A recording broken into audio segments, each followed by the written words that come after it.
మంత్రవాది మహేశ్వర్ గారు అందించిన ఉచ్ఛ్వాస నిశ్వాసాలు. ప్రతి మనిషికి జన్మించినప్పటి నుంచి మరణించేదాకా నిరంతరం ప్రేమ సరఫరా అవుతుండాలి. ఒక విధంగా చెప్పాలంటే ఈ ప్రేమ ఉచ్ఛ్వాస నిశ్వాసం లాంటిది. ఇవ్వడం, తీసుకోవడం. కణాలను, శరీరాన్ని, మనసును, ప్రతి దాన్ని ఉత్తమంగా పనిచేసేందుకు నిలబెడుతుంది. మరణం అనేది మానవ శరీరం తాలూకు అన్ని ప్రకంపనల సంపూర్ణ ముగింపు. గుండె పనిచేయడం ఆగిపోతుంది.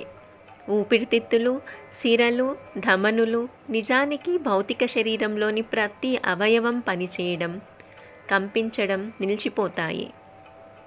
ఇంద్రియ జ్ఞానం పోతుంది. లోపలకు, బయటకు తీసుకెళ్లేందుకు పనిచేసే నాడులు ఉత్తర్వులు అందుకోవడం మానేస్తాయి. ఆ రకమైన విరామమే మరణం. శ్వాసక్రియలో గాలి పీల్చిన తర్వాత వెంటనే విడవడం ఉండదు. శ్వాసను కొంతసేపు లోపల ఉంచుతాం, ఆ తర్వాత ఊపిరి పీల్చుకుంటాం. అలాగే మళ్ళీ గాలి విడిచిపెట్టాక 2 సందర్భాల్లోనూ చిన్న విరామం ఉంటుంది. మొదటి విరామం ఉచ్ఛ్వాసం, దాన్నే పూర్ణ కుంభకం అంటారు. రెండో విరామం నిశ్వాసం, శూన్య కుంభకం. ఈ విరామస్థితులు వేగానికి సంబంధించినవి కావు. విరామస్థితి మరణస్థితే తప్ప మరొకటి కాదు. ఆ స్థితిలో ప్రతి చర్య, ప్రతి కంపనం నిలిచిపోతాయి. మృత్యువు అని దేన్ని అంటాం?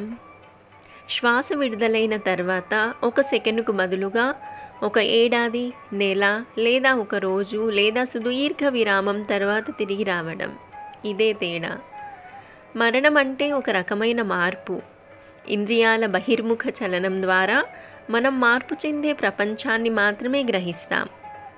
మార్పు లేని అజరామరమైన వాటిని గ్రహించాలనుకునేవారు ఈ మార్పు పవనాలను అధిగమించాలి.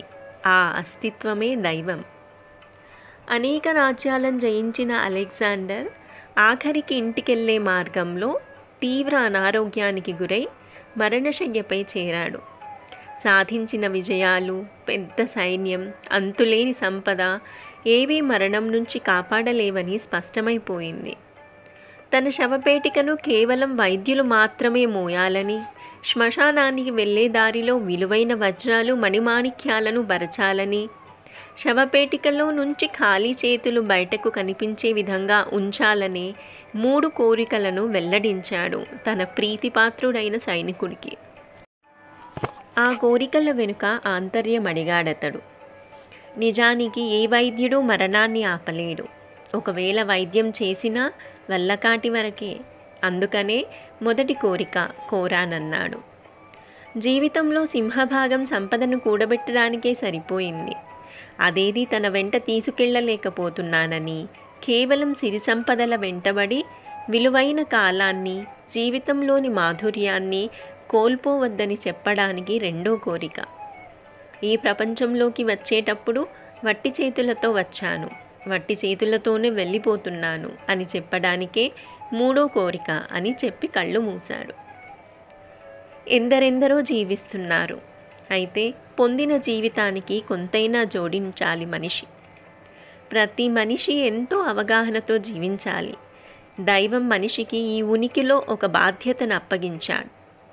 అది మానవ స్పృహను పెంపొందించే దిశలో కృషి చేయడం. ప్రతి ఒక్కరూ ఆ పాత్రను 100% పోషిస్తే దైవం కార్యం చేస్తున్నట్లే.